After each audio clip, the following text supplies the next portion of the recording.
It all started at a high-end restaurant in downtown Chicago, one of those fancy places where everyone pretends not to stare at each other, but they do anyway. The CEO of a fast-growing tech company walked in, smiling, confident, and kind, until a man at the next table whispered something cruel that changed everything. "She's too fat to be a CEO, let alone go on a date." He laughed. His friends laughed. But the single dad sitting nearby? He didn't. What he did next silenced the whole room and ended up changing not just that night, but the lives of everyone involved. Before we jump in, don't forget to hit subscribe, tap that like button, and share your thoughts in the comments. This story comes from your channel name, where we bring you real, emotional stories that remind us all how powerful kindness can be. Jessica Reynolds had built her company from nothing. 10 years ago, she was typing code on a second-hand laptop at her kitchen table while raising her younger brother after their parents passed away. She worked nights, skipped weekends, and poured everything she had into her dream. Now, at 37, Jessica was the CEO of a multi-million-dollar startup. She was known for her creativity, her fairness, and her heart. But she was also known for something that had nothing to do with her work, her body. Jessica wasn't model thin. She was curvy, confident, and unapologetically herself. At least, she tried to be. That night, she was on a blind date. A friend had set her up with a finance executive named Mark. He'd seen her photo on LinkedIn, read about her success, and said he was intrigued. Jessica walked into the restaurant nervous, but hopeful. She wore a navy blue dress, her hair curled neatly at her shoulders, and her smile, that radiant, genuine smile that had carried her through 1,000 long days, lit up her face. When she approached the table, Mark stood up. He was tall, fit, expensive-looking in his tailored gray suit. But his smile froze the moment he saw her. "Oh," he said, his voice flat. "You're Jessica." "Yes," she said softly, extending her hand. "It's nice to meet you." He didn't take it right away. Instead, he motioned awkwardly to the chair across from him. "Yeah, sure. Have a seat." Jessica sat down, trying to stay positive. Maybe he was nervous too. Maybe he just didn't like small talk. But within minutes, it was clear, he wasn't nervous, he was judging her. While Jessica ordered sparkling water and tried to keep the conversation going, Mark checked his phone, looked around, and gave short, polite answers. Finally, as she talked about a charity initiative her company had started, providing laptops to underprivileged kids, he sighed. "Look," he said, "you seem really nice. But I'll be honest, you're not what I expected." Jessica blinked. "What do you mean?" He smirked, glancing at her plate before she even ordered dinner. "I guess I just assumed the CEO of a health tech company would, look the part." The word stung. She tried to brush it off. "I didn't realize there was a look for kindness and leadership." But Mark chuckled, not cruelly, worse, casually. "I just mean, image matters, especially in our circles. You might want to think about it." At the next table, a young man named David was sitting with his 10-year-old daughter, Emma. He'd been listening, not intentionally, but the tension in Jessica's voice made it hard not to. David was a single dad, a construction worker who'd lost his wife to cancer 2 years earlier.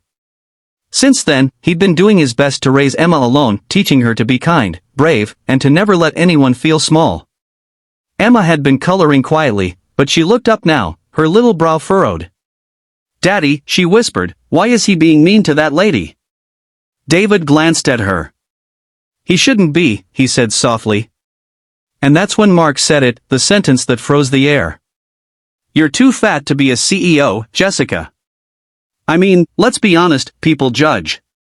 You'd probably have an easier time if you lost some weight."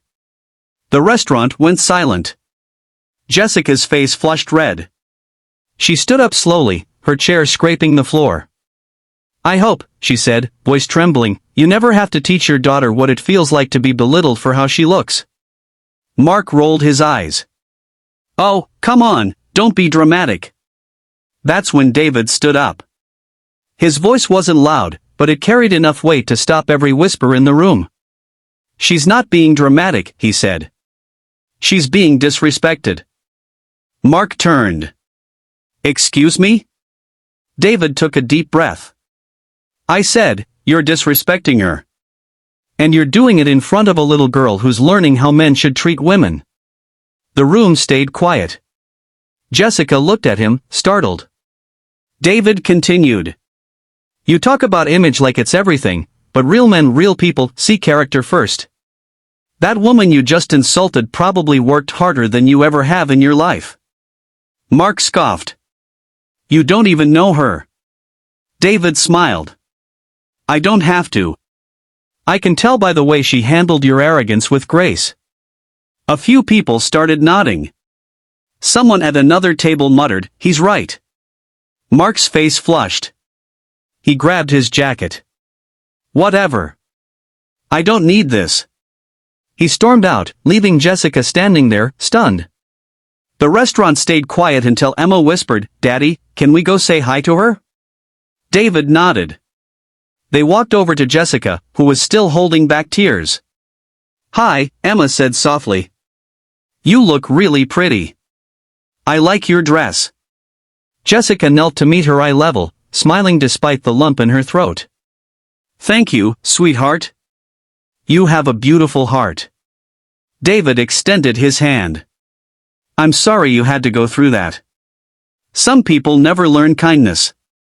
Jessica shook his hand. Thank you, for standing up for me. You didn't have to. He smiled. That's what kindness is, doing something when you don't have to. They ended up sitting together, sharing dessert and stories.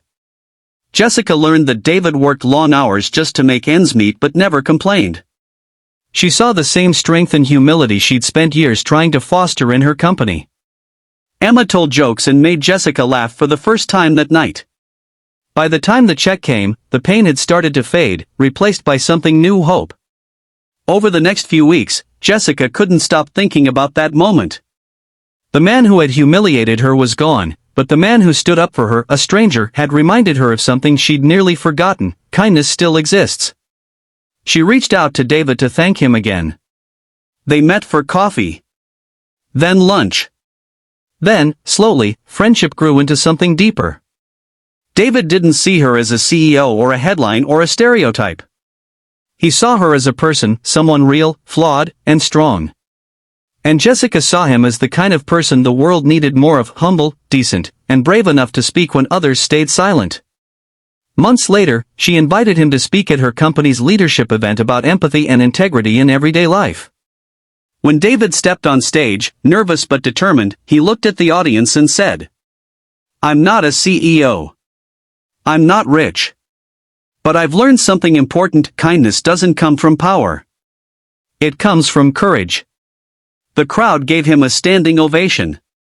And when Jessica looked at him from the front row, she realized something beautiful: the night that had started in cruelty had ended in compassion. A few years later, Jessica and David started a non-profit together, one focused on building confidence in young girls and promoting kindness in workplaces. They named it Project Courage. Whenever people asked how it started, Jessica would smile and say, it began with a cruel comment and a single dad who decided to speak up. That one act of kindness didn't just change her night. It changed her life. So the next time you see someone being judged, belittled, or dismissed, remember David. Stand up. Speak out. Choose kindness, even when it's uncomfortable. Because sometimes, the smallest act of courage can change everything. If this story touched your heart, please like, share, and subscribe to your channel name, where every story reminds us that kindness isn't weakness. It's strength in its purest form.